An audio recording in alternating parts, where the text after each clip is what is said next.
I want to show you two pictures. The first is the cross-section of a DNA helix, and the second is a stained glass window from the Cathedral of Notre Dame.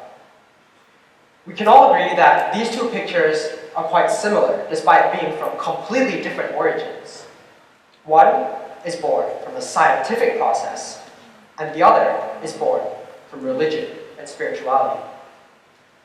Now, the real question that arises from these two pictures is this: can religion and science coexist? After all, these two things seem to be the complete antithesis of each other. Despite being polar opposites, I believe that religion and science are not mutually exclusive, but are more of a Venn diagram, with certain parts which overlap and certain parts which are separate. I believe that religion and science are able to coexist, since their similarities and differences don't destroy each other, but they help build and construct upon each other. Now, one of the first things that people bring up when confronted with the possibility that science and religion can coexist is this: gods. After all, how can gods exist if we have no proof of them? In religions such as Christianity, Islam, and Judaism, gods are at the very center of their belief systems.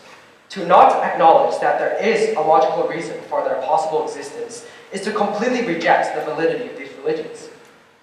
So, how do we logically justify the possible existence of gods? Let's use physics, but bear with me here. I know some of you might not like physics, but actually it makes sense. So, in physics, we're presented with countless irrefutable constants like the gravitational constant, or the speed of light, or Planck's constant. And in a book named The Anthropic and Cosmological Principle by two physicists named Barrow and Tipler, it was found that if these constants were even a fraction off of the present value, life wouldn't exist. For instance, if the gravitational constant were slightly weaker, then the universe wouldn't have coalesced into stars and galaxies.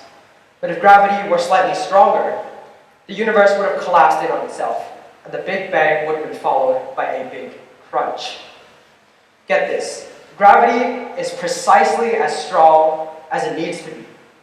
To me, that is absolutely astounding, because it means that our lives are sitting on the paper-thin edge of non-existence. This leads me to ask this question: why are these constants the precise values upon which life would be founded on? Why does the speed of light have to be precisely 3 times 10 to the 8 meters per second? Or why does the gravitational constant have to be exactly this number? Why can't the experiments that the scientists do to find these constants result in a different number? Why can't the speed of light be, maybe 4 times 10 to the 8? Why not? Once you are asked this question and you maybe think about it a little bit, you realize that there isn't really a scientific answer to this question. Now, one way to address this is to reconcile that a supernatural power, one that must be pretty good at math, fine-tunes these constants to be precisely what they are in order for life to exist. Once you arrive at this possible conclusion, you come to realize that religion and science did not contradict each other in any way. In fact, both were able to be used in order to explain a phenomenon. Now, the theory you just heard is called the fine-tuned universe theory, and it is used by many in the scientific community in order to put religion and science onto the same spectrum. So, now that we've talked about the fine-tuned universe theory, let's go back to our Venn diagram. We've now talked about how religion and science can both be used to explain phenomena. So let's now talk about something that religion can do that science cannot. Provide comfort and happiness. Sure, science can provide us with an explanation of how something happens, but it cannot provide you with emotional and social support. Since religion can do this, it can coexist with science because it fills in for something that science cannot do. In all religions, people feel comfort in knowing that a higher power watches over them. Whether that higher power takes the form of God or Allah or Brahman or Karma or others, it gives people rules to follow, goals to achieve, and most importantly, purpose. In fact, according to the Pew Research Center, regular participation in a religious community is clearly linked with higher levels of happiness. This means that for many, religion isn't actually a way to describe how the world works.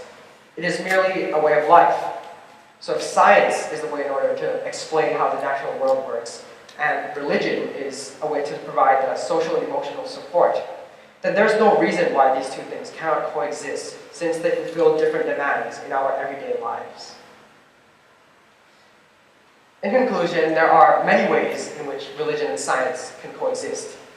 Conceptually, there doesn't need to be a conflict between these two ideas. Both serve their purposes in different ways, and even overlap at certain points.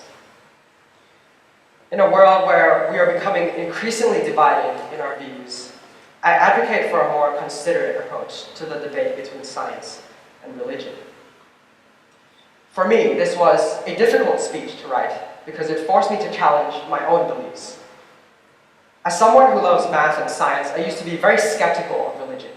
I used to see it as something obsolete, something that is incompatible with the scientific knowledge that we have today. However, the more I read, the more I realized that I was wrong.